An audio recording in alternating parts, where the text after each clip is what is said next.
Le point suivant, c'est une demande d'avance de trésorerie à l'Office de tourisme intercommunal, monsieur le vice-président délégué au tourisme. Merci, monsieur le président. L'Office de tourisme intercommunal, comme vous savez, est une régie qui est dotée de la personnalité morale et bien sûr de l'autonomie financière. Donc, il rencontre parfois des difficultés de trésorerie compte tenu des décalages, surtout de calendrier entre l'encaissement des recettes, donc que ce soit la vente de produits, les subventions de l'agglomération, le reversement de la taxe de séjour, etc. Et le mandatement donc, des dépenses, donc bien sûr les charges courantes, les remboursements de salaire, etc. Donc pour faciliter donc, la gestion quotidienne de l'OTI, donc il est proposé que l'agglomération lui accorde une avance de trésorerie.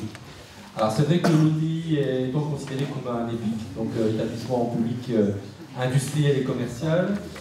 Les avances de trésorerie ne sont théoriquement pas autorisées.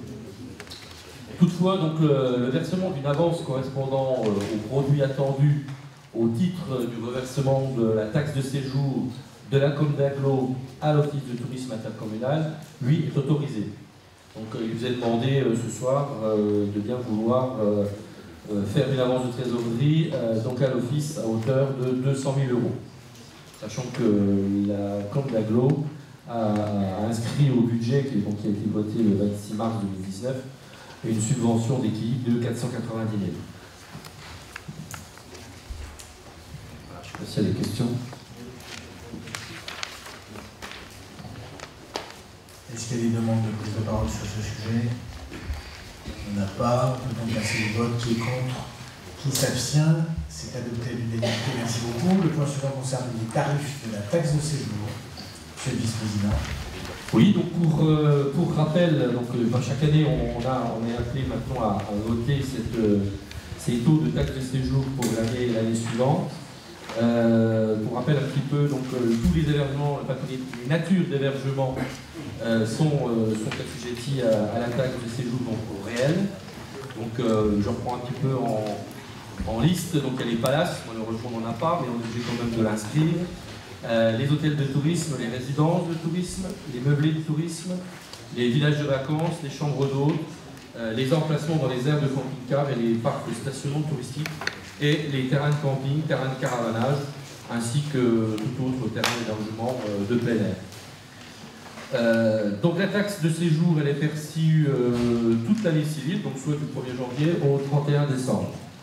Alors pour la taxe de séjour 2020, compte tenu du taux de variation de l'indice des prix à la consommation, donc qui en France s'élève à plus 1,6% pour 2018, l'incidence elle est uniquement sur le tarif qui serait applicable au palace. Donc on passerait de 4,10 € au lieu de 4 €. Bon, sachant qu'on n'en a pas, mais on est quand même obligé d'inscrire dans nos tableaux ce tarif-là. Donc, également, pour rappel, les hébergements qui sont non classés sont, eux, taxés proportionnellement au coût par personne de l'invité depuis le 1er janvier 2019, suite à la loi qui est entrée en vigueur. Donc, comme je vous l'ai dit, pas d'augmentation des autres taux pour les autres catégories. Simplement, vient s'ajouter cette année, en 2020, une taxe additionnelle pour le département de la Meurthe-et-Moselle qui va s'appliquer également. Elle était déjà en vigueur pour le département des Vosges, mais là le département de la Meurthe-et-Moselle a voté, donc elle la met en place à partir du 1er janvier 2020. Donc voilà les modifications qu'il y aurait à tenir compte pour cette taxe de séjour 2020. Des questions? Merci, monsieur le vice-président. On m'a fourni des chiffres assez intéressants. Alors, je vais les donner à la sagacité de l'Assemblée sur les nombres de nuitées dans les différents territoires. En tout cas, sur le produit fiscal qui est dégagé dans chacune des communes par le nombre de nuitées. Donc la commune où le produit fiscal est le plus élevé au titre de ces taxes de séjour, c'est la commune de Corçu, ce qui est relativement logique. Juste après la commune de Saint-Dié, ils sont quasiment à égalité. Ensuite, c'est la commune de Plainfin, en 3e position. La commune de Ban-sur-Meurthe-Plessis en 4e position. La commune de Gers-des-Pales en 5e position. La commune d'Anould en 6e position. Senonne en 7e position. Celles-sur-Plaine en 8e. La Chapelle-de-Vambruyère en 9e. Stintru en 10e et Bionville en 11e. Voilà, juste pour information en produit fiscal. Donc il y a une assez forte concentration sur la Haute-Vallée de la Meurthe, hein, on le voit bien. Et puis sur des sites qu'on connaît, comme le plus gros camping du département à Corchul, les équipements hôteliers de Saint-Denis. Et un camping-car qui passe une nuit sur une place dans la commune, il est recensé dans ces...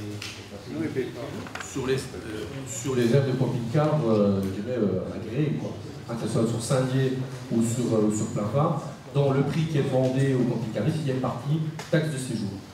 Et également au niveau des campings, que ce soit sur une aire de camping par exemple à Corcieux, la taxe de séjour elle est due également et perçue par le propriétaire du camping.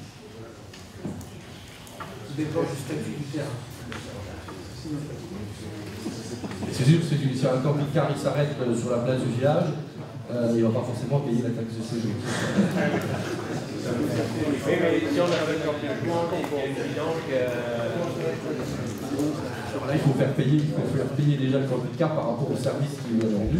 Et là, on peut aussi également percevoir. Tu as prévu de mettre en place un système qui te permet de facturer le stationnement? C'est bien compliqué pour un musée du bâtiment. Il va falloir tenir une régie de recettes. Je n'ai pas envers, on en reparlera.